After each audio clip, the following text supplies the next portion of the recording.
Bismillahirrahmanirrahim. Assalamu alaikum students. Welcome to online classes Spirit College Miyawali. Beta today we are going to start the last lecture of chapter 25 ecosystem.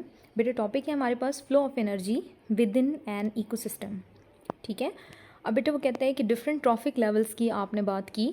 Ecosystem के component से हम basically बात कर रहे थे कि वहाँ पर प्लांट्स होते हैं, एनिमल्स होते हैं, फिर एनिमल्स की डिफरेंट फॉर्म्स होती हैं. Then next we will come towards the decomposers. ठीक है, या फिर जिनको हम रिड्यूसर्स का नाम दे रहे हैं.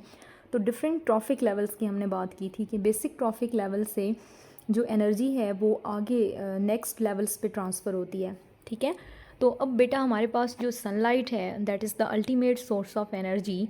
तो वो आपको पता है कि ह्यूज रिजर्वायर ऑफ एनर्जी है. ठीक है, उसके पास बहुत ज़्यादा एनर्जी है.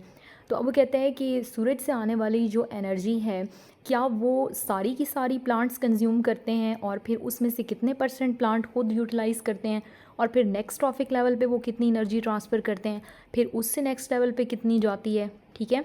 तो इस चीज़ के बारे में हमने पढ़ना है कि जो हमारे पास एक फूड चेन होती है या जो हमारे पास ट्रॉफिक लेवल्स होते हैं उस पे एनर्जी जो है वो किस % के साथ आगे जाती है और उसके लिए हम क्या डिफरेंट टर्मिनोलॉजीज़ जो हैं वो उसको यूज़ कर रहे होते हैं. ठीक है. So basically flow of energy in food chain हमारा टॉपिक होगा. Energy in the form of radiant heat and light. आपको पता है कि सूरज से आने वाली जो हमारे पास एनर्जी है या रोशनी है बेसिकली, ठीक है, जिसके लिए हम वर्ड यूज़ करते हैं लाइट. ठीक है. एंड रेडिएंट एनर्जी मतलब कि रेडिएशंस. ठीक है. अब बेटा डिफरेंट हमारे पास जो वेवलेंथ्स की रेडिएशंस की हम बात कर रहे होते हैं ये उसी का जिक्र कर रहा है. तो कह रहा है कि ये जो एनर्जी आ रही है ये इकोसिस्टम के अंदर फ़्लो करती है बेसिकली. ठीक है. Passing through the different trophic levels, मुख्तलिफ ट्रॉफिक लेवल्स तक जाते जाते एट दी एंड दोबारा ये एनर्जी जो है ये वो कहता है कि स्पेस में वापस मूव कर जाती है. ठीक है. अब स्पेस में सारी की सारी तो मूव करके नहीं जाती होगी. ऑब्वियसली हम जो एनर्जी लेते हैं या हमें जो एनर्जी मिलती है, ठीक है, सनलाइट से, तो ऑब्वियसली वो नेक्स्ट लेवल पे इतनी नहीं जा रही, कम एनर्जी जा रही है एक लेवल से दूसरे पे. तो सेम इसी तरह से इतनी एनर्जी रिटर्न बैक भी नहीं होगी, कुछ ना कुछ तो यूज़ होगी. तो उसकी क्या % होगी ये यहाँ पे डिस्कस करना है हमने. अब बेटा टर्म हमारे पास यूज़ होती है बायोमास. वो कहते हैं बायोमास क्या चीज़ है. Basically it is defined as कि प्लांट्स, हमने कहा कि सूरज से आने वाली जो एनर्जी है वो हमारे पास प्लांट्स ऐसी वाहिद लाइफ है जो कि उसको कंज्यूम कर सकते हैं डायरेक्टली. ठीक है. या फिर हम कह सकते हैं कि फोटोसिंथेटिक लाइफ हमारे पास वाहिद ऐसी है जिसमें हमारे पास एल्गी आ जाते हैं, जिसमें हमारे पास ग्रीन प्लांट्स आ जाते हैं, या हम साइनोबैक्टीरिया की बात करते हैं. ठीक है. With the help of their different pigments, उनकी मदद से ही क्या करते हैं ये सूरज से आने वाली जो एनर्जी है उसको कंज्यूम करते हैं या फिर फिक्स करते हैं. ठीक है.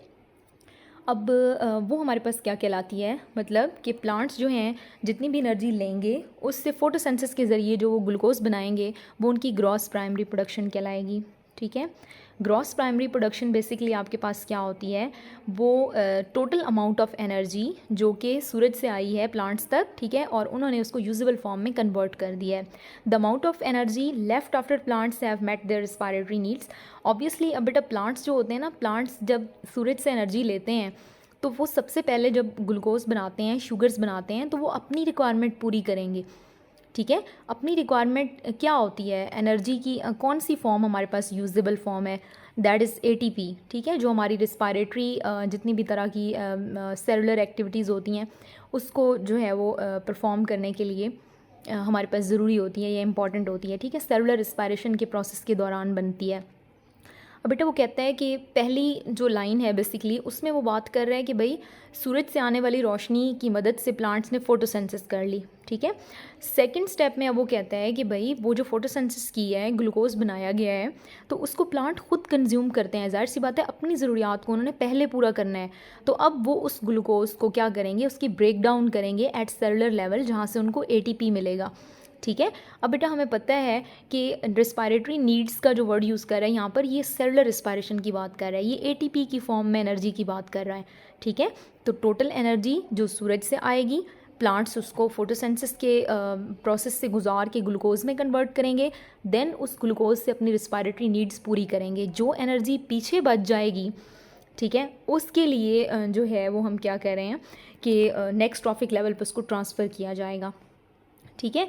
तो अब वो क्या चीज़ है basically, that is collectively known as the biomass. ठीक है. अब बेटा about 1% of the total energy for the sun is trapped by the producers in an ecosystem, ठीक है। जैसे मैंने आपको कहा कि बेटा सूरज के पास बहुत ज़्यादा एनर्जी है, that is the huge reservoir for light and radiant energy. तो उसमें से सिर्फ 1% जो है ये ग्रीन प्लांट्स जो हैं या हमारे पास जो प्रोड्यूसर्स हैं ये कंज्यूम करते हैं किसी भी इकोसिस्टम के अंदर। इट मीन्स कि रिमेनिंग 99% जो सोलर एनर्जी है वो ज़ाया हो जाती है, ठीक है।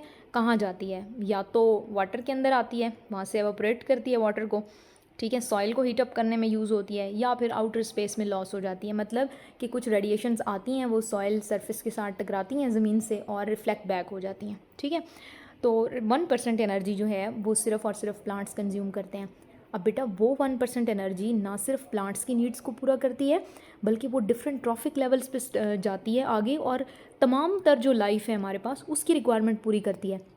तो आप खुद सोचें कि 1% एनर्जी जो कि जितनी भी तरह की लाइफ फॉर्म्स हैं उनकी रिक्वायरमेंट को पूरा कर रही है, तो फिर आप सोचें कि सूरज के पास कितनी एनर्जी होगी, ठीक है, कितना वो पावरफुल है एनर्जी के हिसाब से कि 99% तो लॉस हो रही है मुख्तलिफ़ तरीक़ों से या रिफ्लेक्ट बैक हो रही है।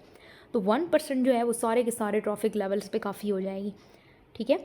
अब बेटा वो कहता है कि अब उस 1% को आप 100% कंसिडर करें, रिमेनिंग 99 को छोड़ देना। अब वो कहता है कि वो जो 1% एनर्जी प्रोड्यूसर्स के पास आई है वो डिफरेंट ट्रॉफिक लेवल्स पे ट्रांसफ़र होगी।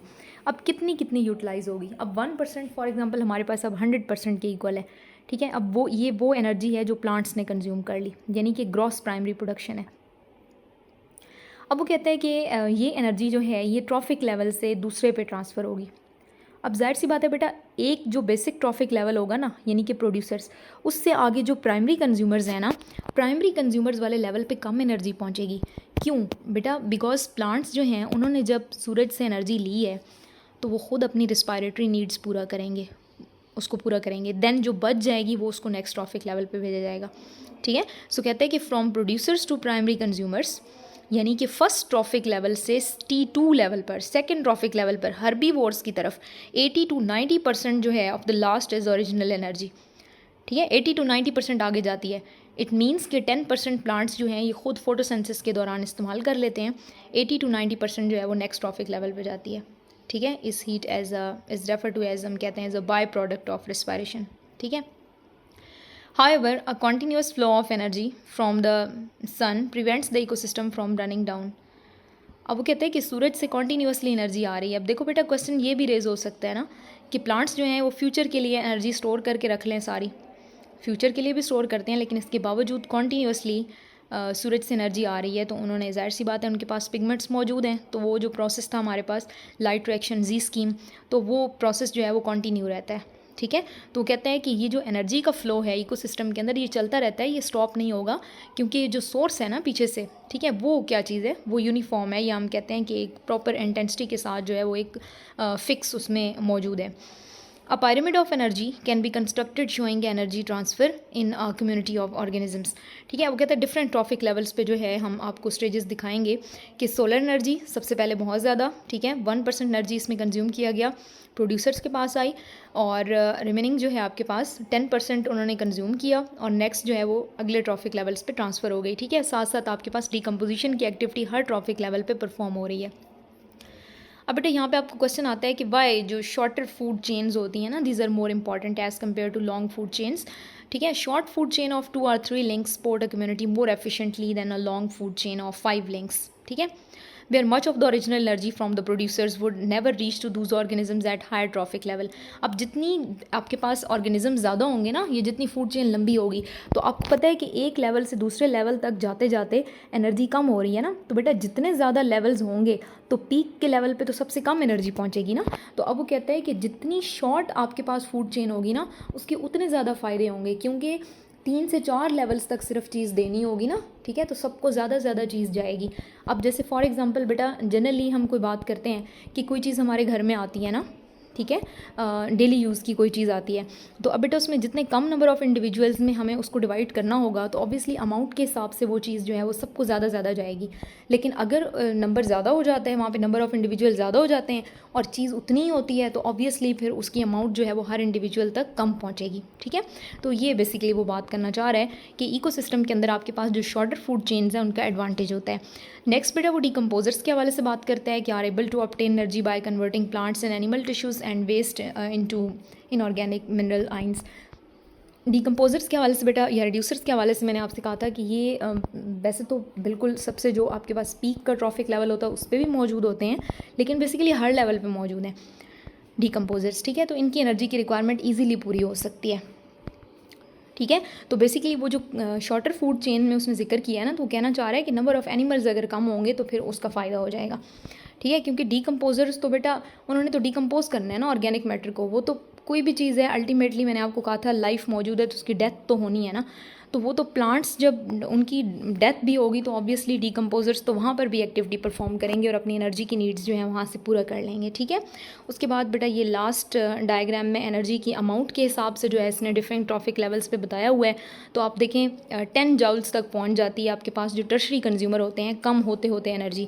तो इसी वजह से उसने ये बात की है कि जितनी फूड चेन शॉर्ट होगी तो उतना हम कहते हैं कि सिग्निफिकेंट वे में एनर्जी जो है वो सारे ट्रॉफिक लेवल्स पे ट्रांसफ़र हो सकती है।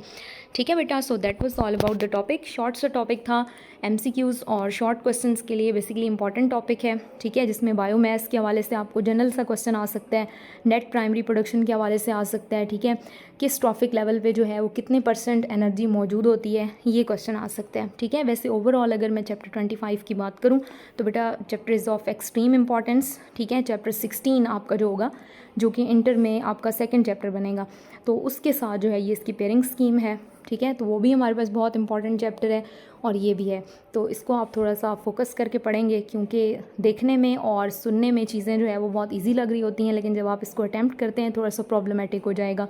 तो कोशिश करनी है आपने कि क्वेश्चंस जो हैं आपने बुक की वर्डिंग के मुताबिक जो है वो उसको आंसर करना है। ठीक है, ताकि आपका मैक्सिमम जो है वो बेनिफिट आप ले सकें। So that was all about the chapter. Thank you so much students, अल्लाह हाफ़िज़।